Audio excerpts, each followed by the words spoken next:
would you want his income to be? I feel like this is gonna sound bad. I feel like 300,000.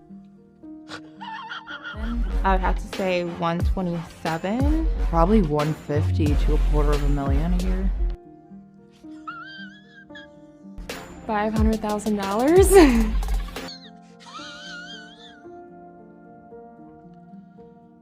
Ideally, my husband needs to be making like $650,000. Now comes the part where we throw our heads back and laugh. So you said you want 500K, but what do you think the median income is for a 30-year-old? 60K? 70K? It is $45,000. Women that are 5 times worse than the women your grandfather dated want you to bring 5 times more to the table. That's real inflation. That's real loss of value. And also, ladies, why aren't you holding these earning standards for yourselves? I thought we lived in a genderless society. Delusional modern women. Well, by definition, modern women are delusional anyway. Their fantasies are all about using their husband's money to buy stuff they don't need, while in reality, it's perfectly possible to live with $45,000 in some parts of America and, yeah, other parts of the world. That's another reason why men become expats, by the way, not only because modern women are bad chicks who want top-tier men, while offering nothing besides looks. Let's check some comments. No wonder these women think they're being underpaid. They have no understanding about wages. Works at McDonald's but expects you to make $500K a year. My mom gave me a piece of sound advice in my early years.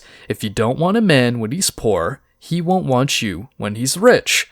So, at 23, I married a man who made $15 an hour. He was 25. 12 years together now. I won't say how much he makes now, but it's enough that I haven't had to work in 10 years. We live in a middle-class home, and I am able to homeschool, homestead, and garden to my heart's content with very few worries. He was a total catch. It's called hoflation. Speaking of hoflation, here's a masterclass. Are you against Passport Bros or? I understand the fundamentals of it for those who have done everything in life to make sure they are a man. But if you're not a man, I don't think you deserve that, honestly. Because not only that, you're going to be with a girl, you're going to make her miserable. She's going to have kids with you. And that's just a whole generation of... What do you mean you're going to make her miserable? If you don't have your life together, what makes you think you know how to appreciate a traditional wife? Oh, so you're saying in the context of Passport Bros? Yeah. Because, I mean, we're talking about, like, relationships here. He has 3 that he can handle. He could do that, but if some other guy who's living here who's never had an idea of what a male figure is in his life, he's going based off of whatever little content he picks from the internet. He's saying, well, I want a traditional wife. But therefore, he doesn't even have, like, a credit score. He doesn't even have, like, his life in check. He's still driving the hoopty from high school. But you want a traditional girl. Like, what happens when you bring that girl over here? You're going to basically make her a Western woman, and she's going to realize, like, this guy really doesn't have his shit together. Now she's going to cheat on you. You know what the solution to that is?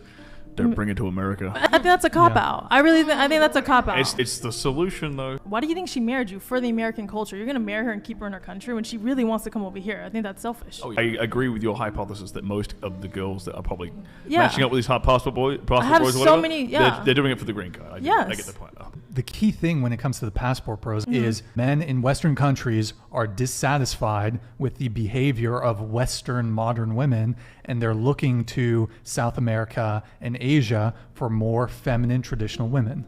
I think you're a bit ignorant to like the average guy's experience. Consider this, right? The average guy today, his granddad had to put in a quarter of the work to get the kind of woman that is 4 times as amazing.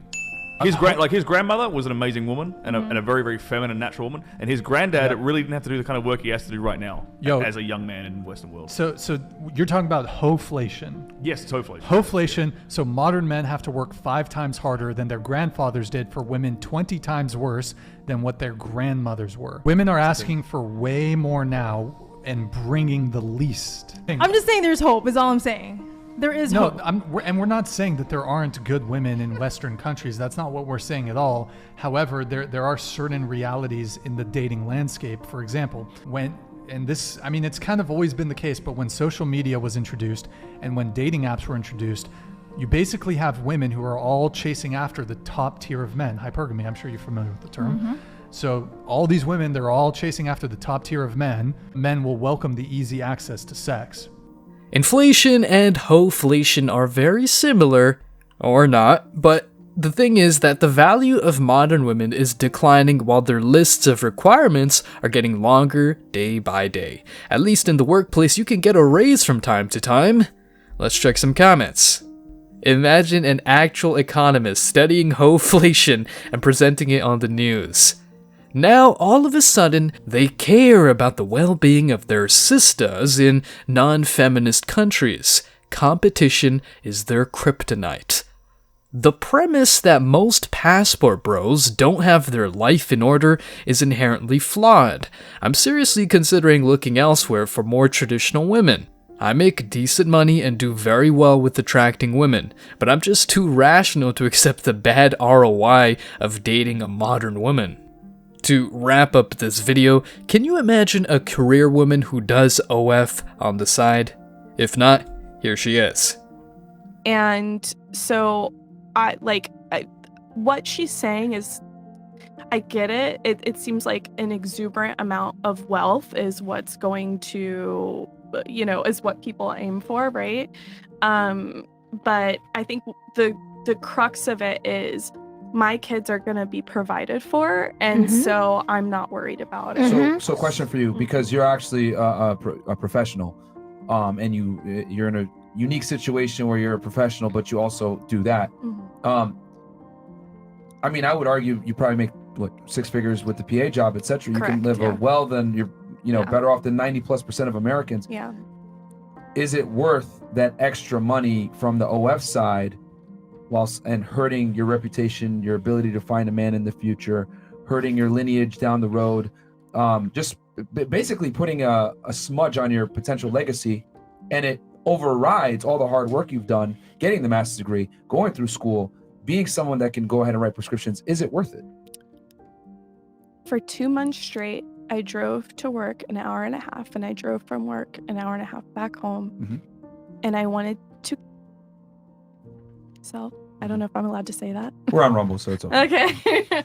I literally wanted to drive my car over the ramp into So did you not enjoy your job? Single is day. what it was? So the politics of healthcare is so atrocious. Okay. If anybody is sick right now, if anybody has a family member who is sick, I am so sorry, because your healthcare provider is not doing all they can because they're not making money off of you. Okay. So yeah, can I bounce off of what you're saying real quick? Yeah.